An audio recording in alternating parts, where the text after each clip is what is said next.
Hey guys, and welcome back to How Logical. In this tutorial, we're gonna look at how to automatically save email attachments to your Dropbox folder. Now let us begin. Do note that I have already logged into my account.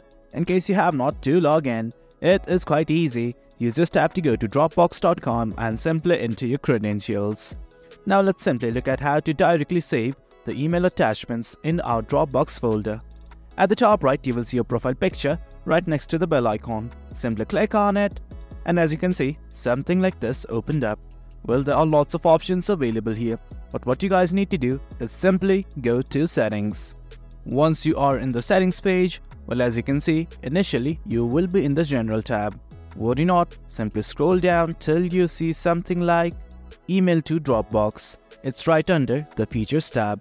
And right next to email to Dropbox, you will see a button like this that says set up. Simply click on it right now. Now something like this will open up that says create unique email address. Click on it right now. Once you click on it, well, as you can see, this right here is your unique email address. Do note as it is saying anyone can send attachments to your Dropbox with this address. So only share this email address with people you trust. Once everything's okay, simply hit undone. And guys, that is it. That's how we enable automatically save email attachments to folder in Dropbox. Hope you guys found this video informative, and for more content like this, do remember to hit like, share and subscribe. Your support fuels us. Until next time, thank you.